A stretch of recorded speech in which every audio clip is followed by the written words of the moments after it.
श्रीमद् भगवद गीता अध्याय 10 भगवान का ऐश्वर्य। भगवान श्री कृष्ण ने कहा, हे अर्जुन, चूंकि तुम मुझसे कभी ईर्ष्या नहीं करते, इसलिए मैं तुम्हें यह परम गुह्य ज्ञान तथा अनुभूति बतलाऊंगा, जिसे जानकर तुम संसार के सारे क्लेशों से मुक्त हो जाओगे। यह ज्ञान सब विद्याओं का राजा है, जो समस्त रहस्यों में सर्वाधिक गोपनीय है।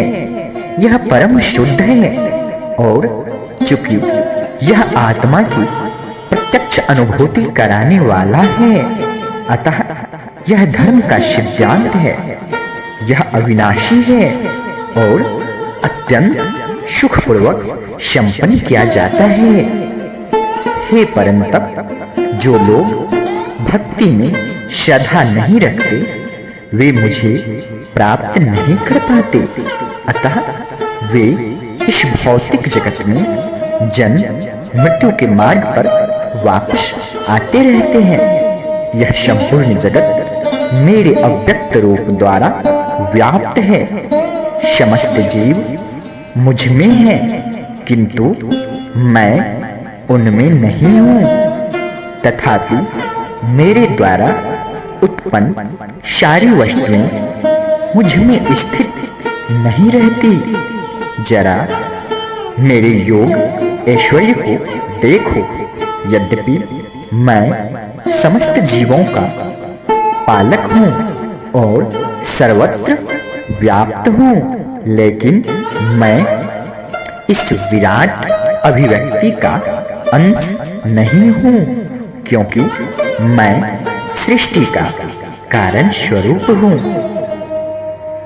जिस प्रकार सर्वत्र प्रवाहमान प्रबल वायु सदैव आकाश में स्थित रहती है, उसी प्रकार समस्त उत्पन्न प्राणियों को मुझ में स्थित जानो। हे कुंती पुत्र, कल्प का अंत होने पर सारे प्राणी मेरी प्रकृति में प्रवेश करते हैं और अन्य कल्प के आरंभ होने पर मैं उन्हें अपनी शक्ति से पुनः उत्पन्न करता हूँ। संपूर्ण विराट जगत मेरे अधीन है। यह मेरी इच्छा से बारंबार स्वतः प्रकट होता है और मेरी ही इच्छा से अंत में विनष्ट होता है। हे धनंजय, ये सारे कर्म मुझे नहीं बांध पाते। मैं उदासीन की भांति इन सारे भौतिक कर्मों से सदैव विरक्त रहता हूँ। हे कुंती पुत्र, यह भौतिक प्रकृति मेरी शक्तियों में से एक है और मेरी अध्यक्षता में कार्य करती है, जिससे सारे चर तथा अचर प्राणी उत्पन्न होते हैं। इसके शासन में यह जगत बारंबार सृजित और विनष्ट होते रहता है। जब मैं मनुष्य रूप में अवतरित होता हूँ, तो मूर्ख लोग मेरा उपहास करते हैं। वे मुझ परमेश्वर के दिव्य स्वभाव को नहीं जानते। जो लोग इस प्रकार मोहग्रस्त होते हैं, वे आसुरी तथा नास्तिक विचारों के प्रति आकृष्ट रहते हैं। इस मोहग्रस्त अवस्था में उनकी मुक्ति आशा उनके सकाम कर्म तथा ज्ञान का अनुशीलन सभी निष्फल हो जाते हैं। हे पार्थ, मोह मुक्त महात्मा जन दैवी प्रकृति के संरक्षण में रहते हैं। वे पूर्णतः भक्ति में निमग्न रहते हैं, क्योंकि वे मुझे आदि तथा अविनाशी भगवान के रूप में जानते हैं। ये महात्मा मेरी महिमा का नित्य कीर्तन करते हुए दृढ़ संकल्प के साथ प्रयास करते हुए मुझे नमस्कार करते हुए भक्ति भाव से निरंतर मेरी पूजा करते हैं। अन्य लोग जो ज्ञान के अनुशीलन द्वारा यज्ञ में लगे रहते हैं, वे भगवान की पूजा उनके अद्वैत रूप में, विविध रूपों में तथा विश्व रूप में करते हैं। किंतु मैं ही कर्मकांड, मैं ही यज्ञ, पितरों को दिया जाने वाला तर्पण, औषधि, दिव्य ध्वनि, मंत्र, घी, अग्नि तथा आहुति हूँ। मैं इस ब्रह्मांड का पिता, माता, आश्रय तथा पितामह हूँ। मैं ये जानने योग्य शुद्ध कर्ता तथा ओंकार हूँ। मैं ऋग्वेद, सामवेद तथा यजुर्वेद भी हूँ। मैं लक्ष्य पालन करता, स्वामी, साक्षी, धाम, शरणस्थली तथा अत्यंत प्रिय मित्र हूँ। मैं सृष्टि तथा प्रलय सबका आधार, आश्रय तथा अविनाशी बीज भी हूँ। हे अर्जुन, मैं ही ताप प्रदान करने वाला हूँ और वर्षा को रोकता तथा लाता हूँ। मैं अमरत्व हूँ और साक्षात मृत्यु भी हूँ। आत्मा तथा पदार्थ, सत्य तथा असत्य, ये दोनों मुझ में ही है।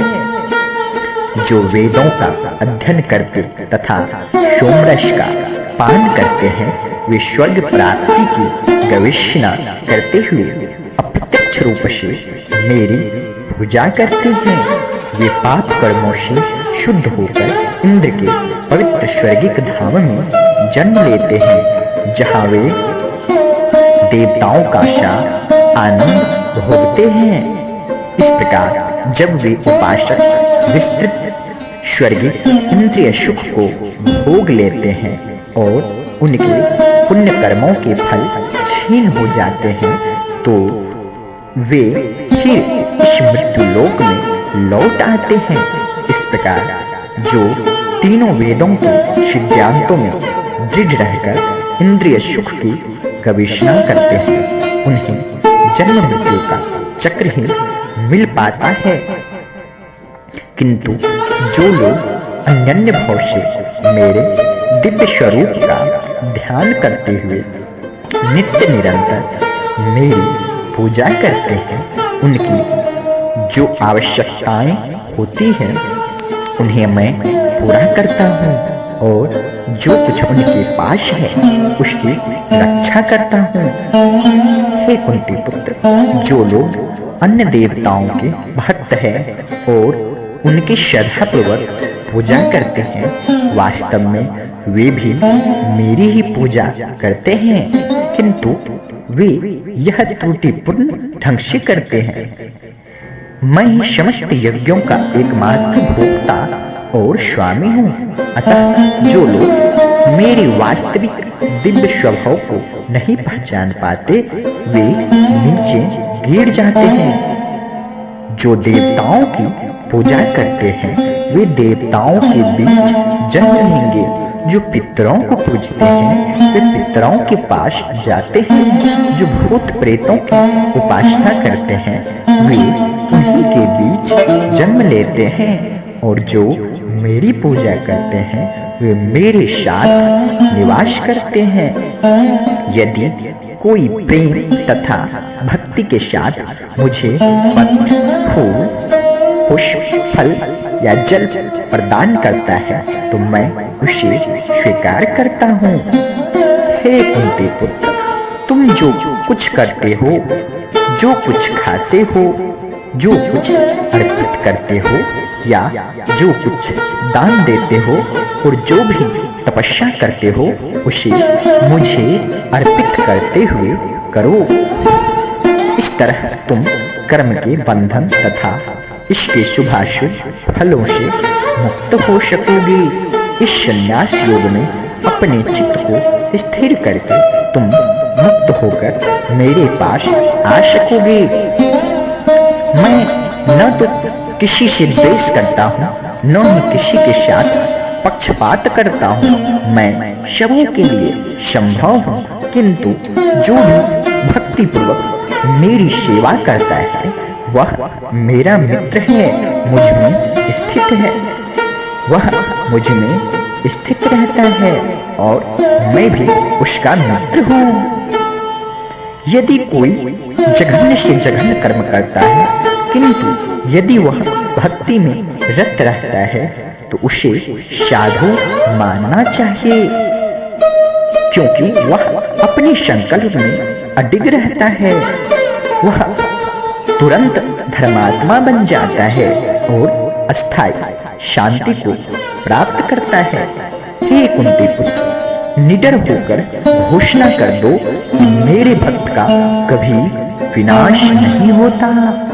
हे पार्थ, जो लोग मेरी शरण ग्रहण करते हैं वे भले ही निम्न जन्मा स्त्री, वैश्य तथा शूद्र क्यों न हो, वे परम धाम को प्राप्त करते हैं। फिर धर्मात्मा ब्राह्मणों, भक्तों तथा राजर्षियों के लिए क्या ही कहना। अतः इस क्षणिक दुखमय संसार में आ जाने पर मेरी प्रेम भक्ति में अपने आप को लगाओ, अपने मन को मेरे नित्य चिंतन में लगाओ, मेरे भक्त बनो, मुझे नमस्कार करो और मेरी ही पूजा करो। इस प्रकार मुझ में पूर्णतया तल्लीन होने पर तुम निश्चित रूप से मुझको प्राप्त होगे।